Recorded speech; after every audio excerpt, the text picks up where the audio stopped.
সরকার প্রতিষ্ঠার আগেই আমাদের যে ভিশন ডকুমেন্ট ছিল সেখানে আমাদের বিষয়টি উল্লেখ ছিল যে আমরা সপ্তম বেতন কমিশনের সুবিধা কর্মচারীদের দেব এবং প্রথম যে ক্যাবিনেট বৈঠক হয়েছিল তাতে একটি কমিটি তৈরি করা হয় কিভাবে সেগুলি বাস্তবায়ন করেছেন এই প্রক্রিয়াগুলি আপনারা সবাই জানেন এবং এই যে ফিটমেন্ট ফ্যাক্টর সেটা আগে 0.25% কম ছিল এবং সপ্তম বেতন কমিশনের যে রূপরেখা ছিল তা প্রয়োগ করার সঙ্গে সঙ্গে এই রাজ্যের কর্মচারীরা যেভাবে একবার ন্যূনতম 4,000 টাকা কম পেতেন তারা আমাদের সরকার আসার পরে ব্যবধানটা দূর করে দেওয়া হয় এবং তাদের সরাসরি কর্মচারীরা উপকৃত হয়েছেন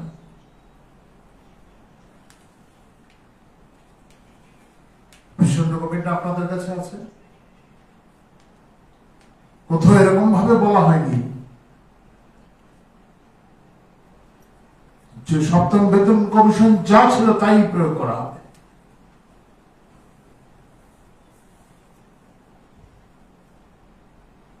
যে নীতি ছিল সেখানে তা অবশ্যই প্রয়োগ করা হয়েছে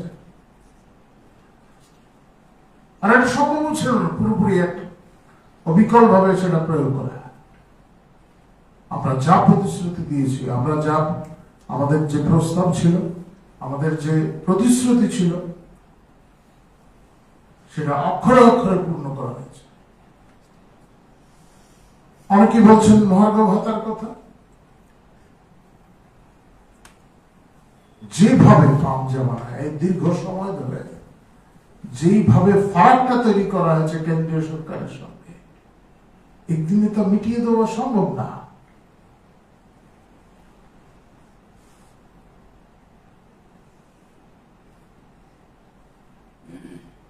তাও বহু রাজ্যের তুলনায় আমাদের তো এখন 36% চলছে আমরা যে রাজ্যে প্রায়শই আমাদের অনেকেই যাতায়াত করেন নানা কারণে আমাদের অনেক বন্ধু বান্ধব আছে পশ্চিম বাংলায় জিজ্ঞাসা করে দেখবেন সেখানে অবস্থাটা কি 25% সেখানে আমরা ব্যবধান ঘুচিয়ে আনতে চাই এটা আমাদের উদ্দেশ্য কিভাবে ব্যবধান ঘুচিয়ে আনা যায়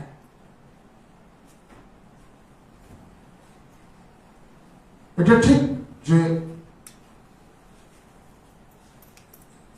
এই বেতন ভাতার বিষয়ে যেটা যে ব্যয়ভার থাকে সেটা কেন্দ্রীয় সরকার বহন করে কিন্তু এটা বোঝার বিষয় আছে যে এই অর্থটা আগাম খরচ করতে হয় যারা এই সমস্ত বিষয় নিয়ে চর্চা করেন যারা এই সমস্ত বিষয়ের বিশেষজ্ঞ তাদের সঙ্গে আপনারা পরামর্শ করে দেখবেন অর্থটা আগে খরচ করতে হয় এই খরচের বহর পরবর্তী সময় মিটিয়ে দেওয়া হয় রাজ্যের বর্তমান আর্থিক অবস্থার মধ্যে দাঁড়িয়ে যে সমস্ত আমি শুরুতেই বলেছি 16,000 কোটি টাকার ঋণ চাপিয়ে দিয়ে বামফ্রন্ট সরকার বিদায় নিয়েছে বলে আপনারা সবাই জানেন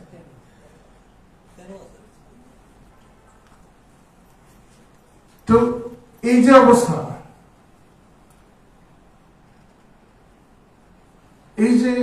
এই যে অবস্থা তৈরি হয়েছে আমরা এই অবস্থা থেকে উত্তরণের চেষ্টাটা আমরা করছি আমাদের এই চেষ্টাটা চলছে এবং আমরা বিশ্বাস করি রাজ্যের অর্থনৈতিক অবস্থা পূর্বের তুলনায় অনেকটা দৃঢ় হয়েছে এবং কর্মচারীদের পাওনা যাবতীয় বিষয় মিটিয়ে দেওয়ার আমরা পক্ষপাতী।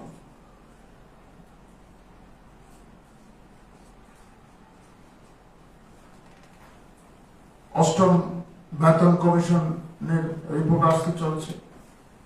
আমাদের সরকারের তরফ থেকে যা যা পাঠানো সেই অর্থমন্ত্রী আপনাদের কাছে বলেছেন এবং আমরাও এই বিষয়ে আমরা আশাবাদী। আরেকটা বিষয় দেখছিলাম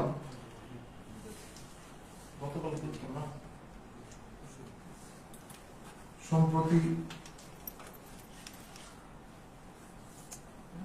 বামফ্রন্টের সিপিআইএম এর সম্পাদক উনি বলছিলেন এই চিট ফান্ড সংক্রান্ত বিষয়ে রোজভ্যালির কথা। উনি ভুলে গেছেন এমনটা তো মানা যায় না। উনি ভুলে গেছেন এমনটা মানা যায়, যদিও তিনি ওই সময় ব্যস্ত ছিলেন, ওই সময়কালে তিনি ব্যস্ত ছিলেন। উভয়ের মধ্যে তো একটা মানে টানাপোড়েন চলছিল, আপনারা সবাই জানেন।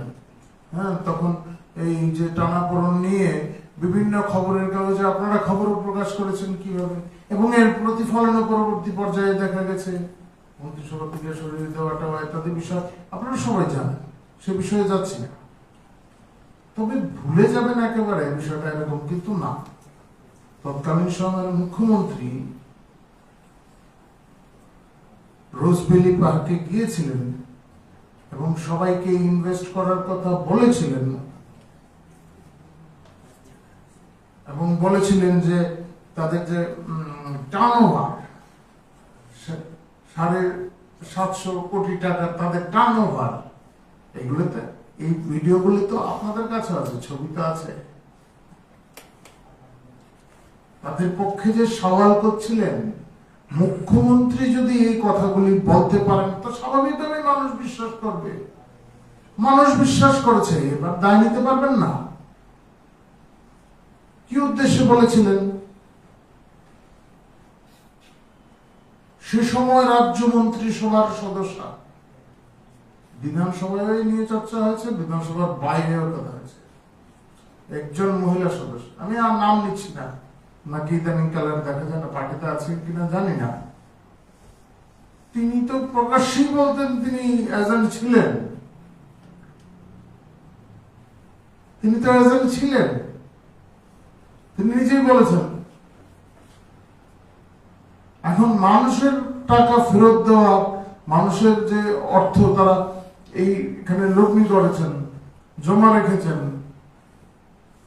সাধারণ মানুষের অর্থ, এই বিষয় নিয়ে যখন কথা ওঠে তখন তারা কিভাবে করে পিছপা হবেন, দায় নেবেন কি করে?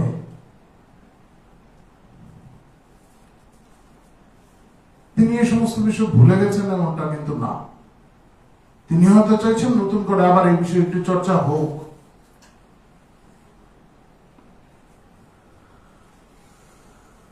কারণ পূর্বের স্মৃতি, ওনাদের মধ্যে যে সম্পর্ক ছিল সেটা তো তারা ভুলে যাবেন হয়তো। নতুন করে আবার চর্চা হোক, এটা তিনি চান।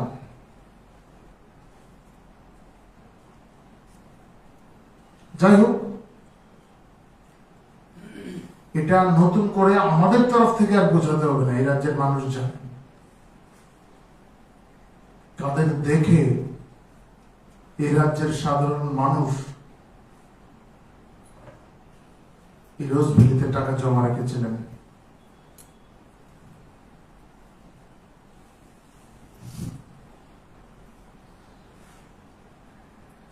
আমরা কোনোভাবেই এই ধরনের যে ব্যবসায়িক প্রতিষ্ঠান, এই ব্যবসায়িক প্রতিষ্ঠানগুলির সঙ্গে বা চিট ফান্ডের সঙ্গে সরকারের সরাসরি সম্পর্ক থাকবে এমনটা কিন্তু আমরা মেনে নিতে পারি না। সাধারণ মানুষও চায় না সরকারের এই ধরনের সম্পর্ক থাকুক। এবং আপনাদের অবশ্যই মনে থাকবে, কারণ আপনারাই নিউজগুলি করেছেন, এই রোজবিলির উপরে যখন চাপ এসছে, যখন তারা তাদের কাজ গুটিয়ে নিচ্ছিল, এখন যে সমস্ত বিল্ডিং সরকার অধিগ্রহণ করেছে সেখানকার কাগজপত্র রাতারাতি কিভাবে সরিয়ে নেওয়া হয়েছিল, আপনাদের কাছে অনেকের কাছে ছবি হতে থাকতে পারে। এবং সেই সময়কালে বিভিন্ন খবরের কাগজে আপনারা খুলে দেখবেন লেখা হয়েছিল আমাদের পার্শ্ববর্তী একটা রাষ্ট্রের কথা, যেখানে টাকা পয়সা নিয়ে বিনিয়োগ করা হয়েছে, কারা কারা বিনিয়োগ করেছিলেন সেই খবরগুলি উঠেছে সেই সময়কালে।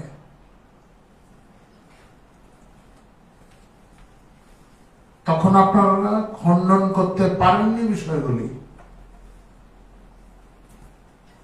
ফলাও করে খবরগুলি প্রকাশ হয়েছিল, রাতারাতি কিভাবে সেগুলি সরানো হয়েছে। যাই হোক, রাজ্যের মানুষ সব বুঝেন কিভাবে কি হয়েছিল। এই ধরনের পরিস্থিতি রাজ্যে আর তৈরি হবে না। ভারতীয় জনতা পার্টি, আমাদের কার্যকর্তারা এই সমাজে এই ধরনের অবস্থান তৈরি করছে যাতে মানুষ অন্যান্য সমস্ত বিষয়ের পাশাপাশি যাতে তাদের এই এই সমস্ত বিষয়, অর্থনৈতিক বিষয়গুলি কোথায় তাদের সঞ্চিত অর্থ জমা রাখবে, এই যে শুভবুদ্ধি দেওয়ার বিষয়টা, এই বিষয়ে আমরা দায়িত্ব পালন করি, আমাদের কার্যকর্তারা দায়িত্ব পালন করেন।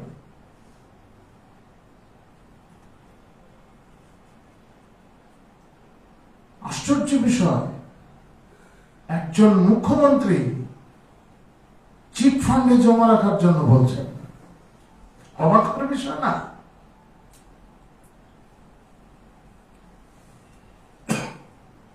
যেখানে তিনি বলতে পারতেন যে ক্ষুদ্র সঞ্চয় প্রকল্পগুলি যেগুলিতে টাকা জমা রাখার কথা তিনি বলতে পারতেন, কারণ সেই সমস্ত ক্ষেত্র থেকে রাজ্য সরকার বিভিন্ন টাকা নিয়ে, ঋণ নিয়ে রাজ্যের উন্নয়নের জন্য কাজ করে। রাজ্য এগুলির কথা তিনি বলতে পারতেন। স্বল্প সঞ্চয় প্রকল্প, এগুলি না বলে এর পিছনে কি কোনো স্বার্থ ছিল না?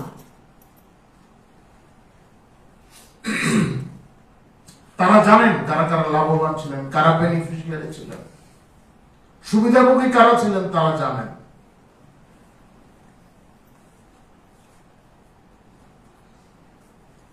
বাঁকা পথে অর্থ রোজগারের যারা মাধ্যমগুলি তৈরি করেছিলেন তারা সবাই সবকিছু জানেন। আর এই জন্যই এখন এই সমস্ত পথগুলি বন্ধ হয়ে যাওয়ায় প্রায়শই এটা নেই, ওটা নেই, খাদ্য নেই, বাসস্থান নেই, হ্যাঁ, এই সমস্ত কথা বলছেন। কাজ নেই, খাদ্য নেই। কারোর আন্দোলন করতে হয় না, কর্মচারীদের মিছিলে যেতে হয় না। আবার সেই গুণগত পরিবর্তন, কর্মচারীদের কোন মিছিল করার প্রয়োজন হয় না দাবি দাবা নিয়ে। সঠিক সময়ে সবকিছু পূরণ করা হচ্ছে। সরকারের সাফল্য, মন্ত্রীদের বাড়িতে, কোন নেতার বাড়িতে ভিড় হয় না চাকরির জন্য, যুবক যুবতীদের লাইন ধরতে হয় না। একটি দৃষ্টান্ত দেখাতে পারবেন না। আর 8 বছর আগের ছবি কি ছিল আপনারা সবাই জানেন।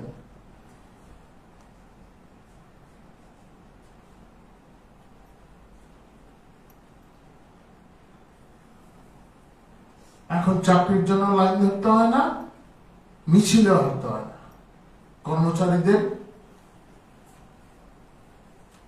এই যে মহার্ঘ ভাতার জন্য মিছিল করতে হয় না, চাঁদা দিতে হয় না, চাঁদার জুলুম নেই। অস্বীকার করতে পারবেন না এই বিষয়গুলি কেউ। যাই হোক, আজকে আমাদের এই কয়েকটা বিষয় ছিল আপনাদের মাধ্যমে রাজ্যবাসীকে অবহিত করার জন্য।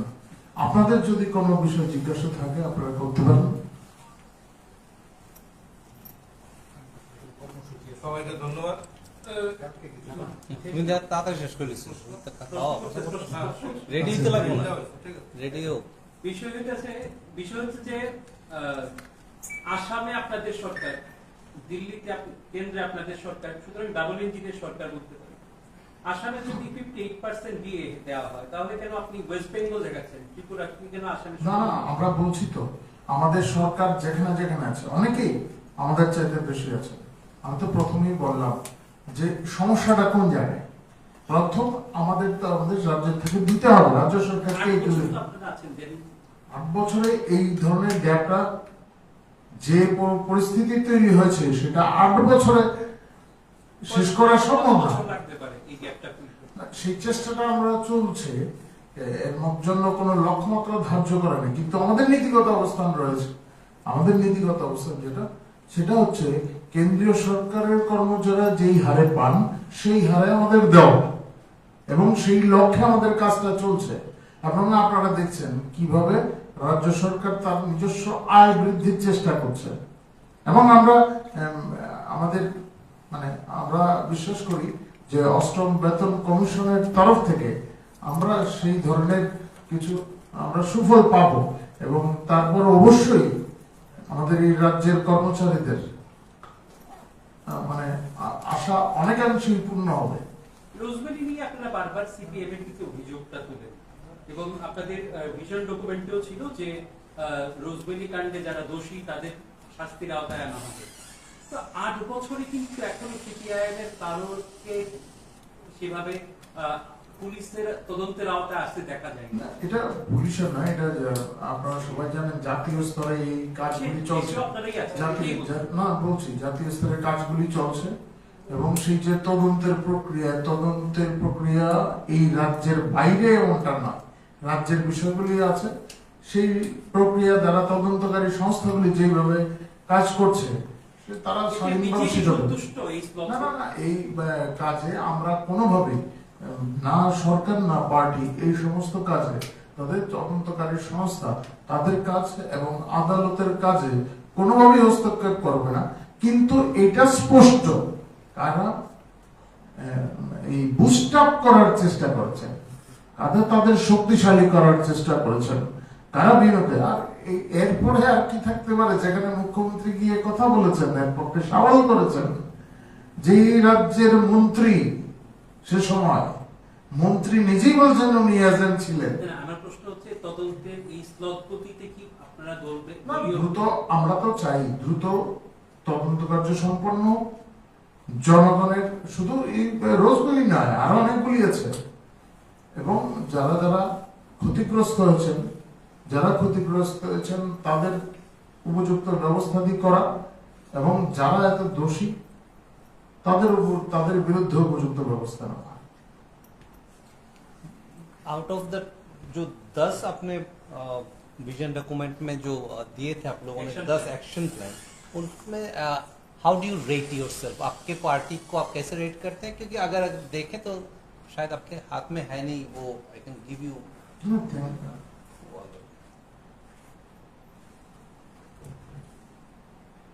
पूरे ताकत से सरकार आने के बाद से पूरे ताकत से अपना लक्ष्य पूर्ण करने के लिए प्रतिबद्ध थे, और ये काम चल रहा है। कुछ ऐसे परिकल्पनाएं थे जो जल्दी से जल्दी ये काम किया जा सकता है, कुछ परिकल्पनाएं थे जो लॉन्ग टर्म है। और हमारी पार्टी ऐसे है कि जो वादा हम करते हैं वो निभाते भी हैं। क्योंकि आप जानते हैं सारा देश के विषय में अगर विचार करें तो लंबे समय तक हम विपक्ष में ही बैठे हैं। अगर हम लोग नीतिगत अवस्थान से हट जाते, नीतियों के साथ समझौता करते तो हम सरकार में आ सकते थे बहुत पहले, लेकिन हम लोगों ने किया नहीं। नीति के साथ कभी समझौता नहीं किया हम लोगों ने, इसलिए इतना साल चले गए हम विपक्ष में ही बैठे रहे, और अभी तो हम लोग सत्ता में हैं। नीतियों के साथ समझौता करना, जो वादा किए वो वादा ना निभाने का कोई सवाल ही नहीं उठता।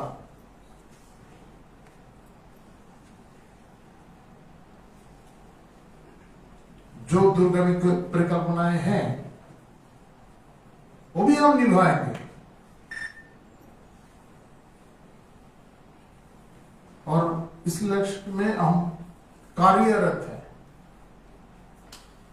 आपको What will be your target this coming election? That will a challenge, I believe, because आप लोग वहाँ सरकार में नहीं थे, एक दूसरा पार्टी सरकार में। आने वाले एडीसी इलेक्शन 1-1.5 महीने में होने का चांसेस ज्यादा है। अब देखिए क्या होता है, आप लोग ही देखिएगा, और आप लोग जा भी रहे हैं बहुत स्थानों पे। लोग सोच रहे हैं क्या है, पहले वामपंथियों का सरकार था, उनके प्रशासन था, और अभी कौन है वो भी सब जानते हैं क्या क्या हो रहा है जानते। अभी लोगों को ये लगने लगा है